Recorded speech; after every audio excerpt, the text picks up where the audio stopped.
अवधूत चिंतन श्री गुरुदेव दत्त श्री स्वामी समर्थ।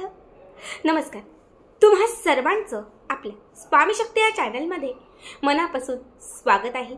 स्वामी तुम्हा सर्वांच्या सर्व इच्छा पूर्ण करो एवढीच स्वामींच्या चरणी प्रार्थना करते आणि आपल्या आजच्या या नवीन आणि सुंदर व्हिडिओला पुन्हा एकदा नव्याने सुरुवात करते।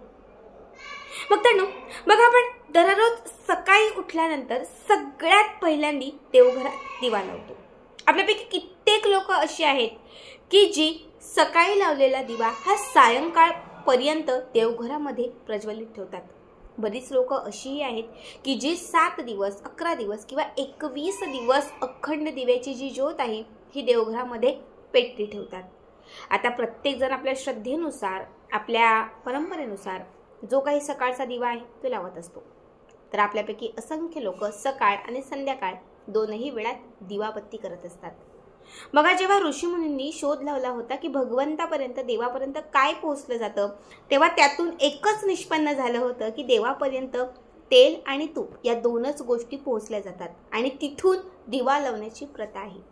कुठलंही शुभ कार्य असेल किंवा अशुभ असेल, कुठल्याही गोष्टीची सुरुवात असेल किंवा अजून काही असेल, प्रत्येक गोष्टीत दीप प्रज्वलित केला जातो आणि दीप प्रज्वलित केल्यानंतरच ती सेवा किंवा जे काही असेल पूजा आराधना तर ते केलं जातं।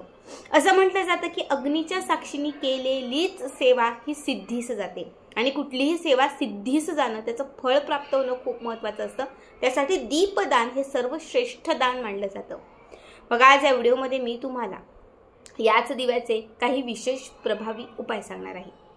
आपण देवघरात जो दिवा लावतो या दिव्यासमोर तुम्हाला मी अशा काही छोट्या मोठ्या सेवा सांगणार आहे किंवा असे काही छान उपाय सांगणार आहे जे उपाय केल्यानंतर तुमच्या आयुष्यात धनप्राप्ती होऊ शकते। जर दिवाबत्ती सोबत म्हणजे दिवा लावत असताना तुम्ही हे काही शब्द मंत्र म्हटले तर तुमच्या आयुष्यात असणारी शत्रुपीडा दूर होऊ शकते। सगळ्यात पहिली गोष्ट म्हणजे बऱ्याच लोकांना तेलाचा दिवा लावावा की तुपाचा दिवा लावा हे समजत नाही। लक्षात ठेवा, असंख्य लोक असे आहेत की जे देवघरामध्ये 2 दिवे लावतात, एक तेलाचा आणि एक तुपाचा। तुपाचा दिवा हा नेहमी डाव्या बाजूला लावावा आणि तेलाचा दिवा जो आहे तो नेहमी उजव्या बाजूला लावावा। बघा, तूप आणि तेल या दोनही गोष्टी घालून जर तुम्ही देवघरामध्ये दिवा प्रज्वलित केला तर लक्ष्मी कधीही तुमच्या घराकडे रुसत नाही, घरामध्ये कधीही पैशांची चणचण भासत नाही। जेव्हा आपण विशिष्ट लक्ष्मीच्या सेवा करतो, नवरात्र असेल किंवा लक्ष्मीचं काहीतरी व्रत करतो, तेव्हा न चुकता आपण देवघरामध्ये तुपाचा दिवा लावतो, कारण तुपाच्या दिव्याने लक्ष्मी लवकर प्रसन्न होते। जेव्हा आपण बाधा नकारात्मकता दूर करण्यासाठी किंवा शत्रुपीडा किंवा आपल्या आयुष्यामध्ये काही जर पीडा असेल, तांत्रिक बाधा असेल, त्याचं निवारण करण्यासाठी आपण काही उपाय करत असू तर तेव्हा आपण मोहरीच्या तेलाचा दिवा लावतो।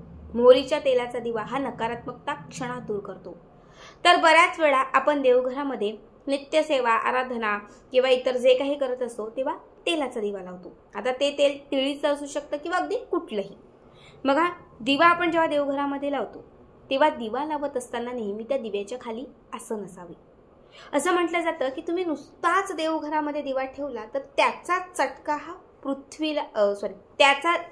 हा भूमीला लागतो, आपल्या भूमिमातेला, आणि मग तिचा श्राप आपल्याला बसतो।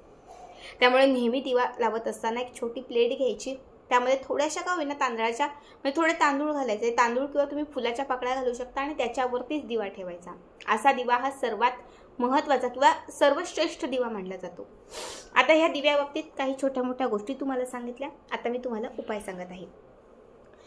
ज्यांच्या आयुष्यात खूप मोठी शत्रुपीडा आहे, शत्रू पिछा सोडत नाहीये, ते खूप प्रयत्न करतोय पण शत्रूचा त्रास दिवसेंदिवस वाढत चाललेला आहे, काय करावं ते सुचत नाही, शत्रूला कसं नमतं करावं हे कळत नाही। शत्रूमध्ये तुमच्या घरातला कोणी शत्रू असू शकतो, तुमचा मित्र एखादा शत्रू बनलेला असू शकतो, तुमचा नातेवाईक असेल किंवा तुमच्या शेजारचा एखादा व्यक्ती, ऑफिसमधला एखादा कलीग, कुणीही तुमचा जो शत्रू तुम्हाला वाटत आहे त्याला आयुष्यातून दूर करायचं असेल तर त्यासाठी हा उपाय आवर्जून करा।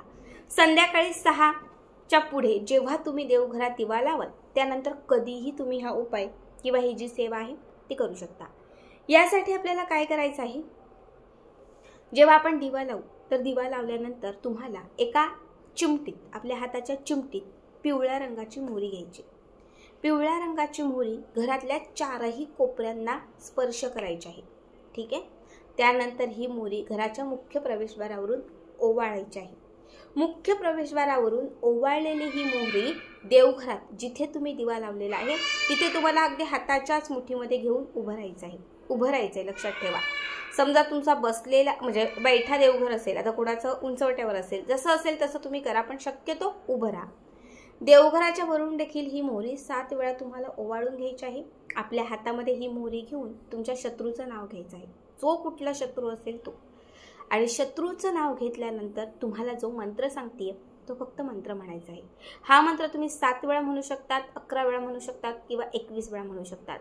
ओम ह्रीम ह्रीम, ओम ह्रीम ह्रीम सर्व शत्रू नाशाय, ओम ह्रीम ह्रीम सर्व शत्रू नाशाय संकटाय मुक्तः. हा मंत्र म्हटला की हाताच्या चिमटीत असणारी मोहरी पेटत्या दिव्यात घालायची. जो दिवा तुम्ही हा उपाय करण्यासाठी लावाल तो तुपाचा नसावा तर तेलाचा, मोहरीच्या तेलाचा किंवा साध्या तेलाचा असला तरीही चालेल. त्या तेलामध्ये तेला म्हणजे पेटता जो दिवा आहे त्यातील तेलामध्ये तुम्हाला हातात असणारी ही जी मोहरी आहे ती तुम्हाला टाकायची आहे, थोडी झटकून टाकायची आहे. आणि हा दिवा तुम्हाला रात्रभर देवघरात पेटता ठेवायचा आहे. दुसऱ्या दिवशी सकाळी उठलात, अंघोळ वगैरे झाली, दिवाबत्ती करायला गेलात की त्यानंतर काय करायचं, हा जो दिवा आहे त्यामध्ये घातलेली ही पिवळी मोहरी काढायची. 4-5 कापराच्या वड्या घ्यायच्या, मातीच्या पंटीत त्या कापराच्या वड्या घालायच्या, त्याच्यामध्ये ही पिवळी मोहरी दिव्यात घातलेली टाकायची आणि या मोहरीचा धूर कापरासोबत संपूर्ण घरभर करायचा. घराला तुम्हाला लागलेली शत्रुपीडा क्षणात दूर होईल. खूप प्रभावी उपाय आहे. ज्यांच्या आयुष्यात खूप शत्रूंचा त्रास आहे त्यांनी हा पहिला उपाय नक्की करा. आता दुसरा उपाय जो आहे तो देखील शत्रूला नमतं करण्यासाठी, शत्रूला आपल्या आयुष्यातून कायमचं दूर करण्यासाठी. आपल्या घरावर सतत कुणाची काही नजर असेल, नजरबाधा होत असेल तर त्यासाठी हा दुसरा उपाय. यासाठी काय करायचं, शनिवारच्या दिवशी तुम्ही देवघरात जो दिवा लावाल तर शक्यतो शनिवारच्या दिवशी काळ्या मोहरीचाच दिवा आपल्या देवघरामध्ये लावा. मोहरीचा दिवा लावल्यानंतर काय करायचे तर आपल्याला 7 काळे मिरी घ्यायचे. 7 काळे मिरी घ्यायचे आहेत. 7 काळ्या मिऱ्यांसोबत तुम्हाला 7 अख्ख्या फुलवाल्या लवंगा घ्यायच्या आहेत. दोनही गोष्टी ज्या घेतलेल्या आहेत ह्या दोनही गोष्टी तुम्हाला काळ्या रंगाच्या कापडात बांधायच्या आहेत. काळ्या रंगाचं कापड घ्यायचं, दोनही गोष्टी 7 लवंगा 7 काळे मिरी बांधायच्या आहेत. घट्ट गाठ मारायची आहे. देवघराच्या समोर एक आसन घालून बसायचं आहे. ही पोटली आपल्या उजव्या हातामध्ये घ्यायची आहे आणि त्याच्यानंतर तुम्हाला ही पोटली जी आहे ती पेटत्या दिव्याच्या समोर ठेवायची आहे.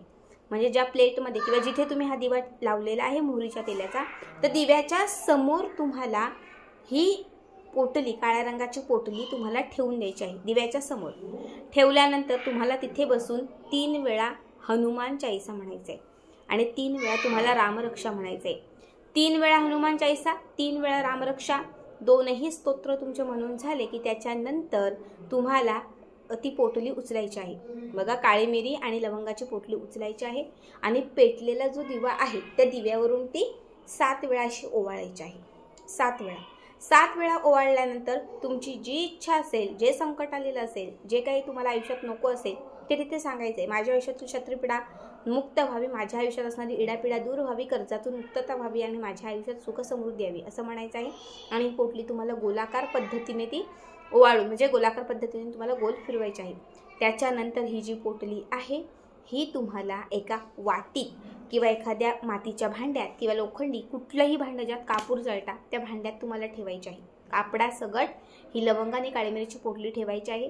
त्याच्यावरती 5-6 कापराच्या वड्या घालायच्या आहेत आणि कापरासोबत तुम्हाला या वस्तू पेटवायच्या आहेत, प्रज्वलित करायच्या आहेत आणि याचा जो धूर होईल हा संपूर्ण घरभर आणि घराच्या बाहेर तुम्हाला फिरवायचा आहे.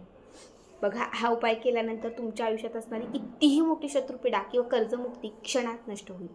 अत्यंत साधा सोपा उपाय आहे. दोघांपैकी कुठलाही उपाय करा.